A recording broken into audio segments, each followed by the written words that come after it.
लेकिन आम्रपाली का चरित्र भी मुझे बचपन से हॉन्ट करता रहा है। वो एक किरदार है जिससे मेरी गपशप होती रहती है। इतिहास से बहुत सारे किरदार हमने उठाए हैं और मिथकों से भी। तो वो कविताएं मेरी प्रिय इसलिए हैं कि उनसे मुझे ताकत मिलती है। जब मैं बहुत थक जाती हूँ और मुझे समझ में नहीं आता कि अब किससे संवाद करूं, तो मुझे इतिहास मिथक की स्त्रियों से समझिए कि मैं उनको उनकी कल्पना से उनका चित्र बनाती हूं और उनको अपनी समस्याएं बता के समझिए कि उनसे समाधान मांगती हूं। तो इस प्रक्रिया में मुझे कुछ लिख लेती हूं मैं। एक है आम्रपाली। था आम्रपाली का घर मेरी ननिहाल के उत्तर, आज भी हर पूनों की रात खाली कटोरा लिए हाथ गुजरती है वैशाली के खंडहरों से बौद्ध भिक्षुणी आम्रपाली। अगल बगल नहीं देखती, चलती है सीधी, मानो खुद से बातें करती। शरद काल में जैसे कमंडल वमंडल बनाने की खातिर पकने को छोड़ दी जाती है लतर में ही लौकी। पक रही है मेरी हर मांसपेशी, खदर बदर है मेरे भीतर का हाहाता हुआ सत। सूखती टटाती हुई हड्डियां मेरी मरे कबूतर जैसी इधर उधर फेंकी हुई मुझ में। सोचती हूँ क्या वो मैं ही थी, नगर वधू बज्जी संग के बाहर के लोग भी जिसकी एक झलक को तरसते थे। ये मेरे सन से सफ़ेद बाल थे कभी भंवरे के रंग के, कहते हैं लोग।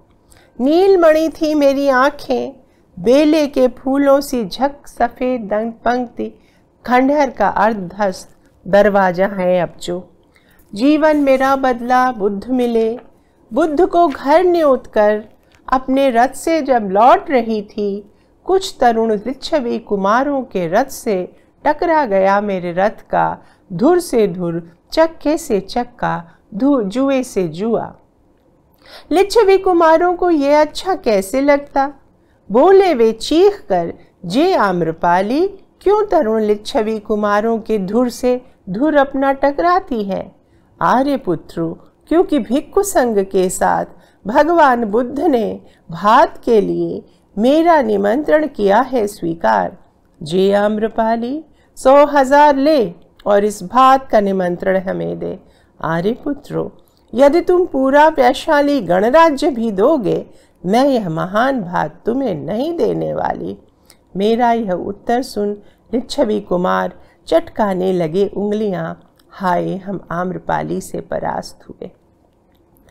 कोटग्राम पहुँचे कि बुद्ध की प्रदक्षिणा उन्हें घर न्योता, पर बुद्ध ने मान मेरा ही रखा और कहा, रह जाएगी करुणा, रह जाएगी मैत्री, बाकी सब ढह जाएगा। तो बहाकाल नद में मेरा वैभव, राख की इच्छामती, राख की गंगा, राख की कृष्णा कावेरी, गरम राख की ढेरी यह काया, बहती रही सदियों इस तट से उस तट तक, टिमकता रहा एक अंगारा, तिरता रहा राख की इस नदी पर, बना ठना ठना बना तैरा लगातार, तैरी सोने की तरी। झुर्रियों की पोटली में बीज थोड़े से सुरक्षित हैं, वो ही मैं डालती जाती हूँ अब इधर उधर। गिर जाते हैं थोड़े से बीज पत्थर पर, चिड़िया का चुग्गा बन जाते हैं वे, बाकी खिल जाते हैं जिधर तिधर चुटकी भर हरियाली बनकर। सुनती हूँ मैं गौर से आम्रपाली की बातें, सोचती हूँ कि कमंडल या लौकी या बीज कोश जो भी बने जीवन, जीवन तो जीवन है। हरियाली ही बीज का सपना, रस ही रसायन है। कमंडल वमंडल बनाने की खातिर शरद काल में जैसे पकने को छोड़ दी जाती है लतर में ही लौकी, पक रही है मेरी हर मांसपेशी, तो पकने दो उससे क्या। कितनी तो सुंदर है हर रूप में दुनिया।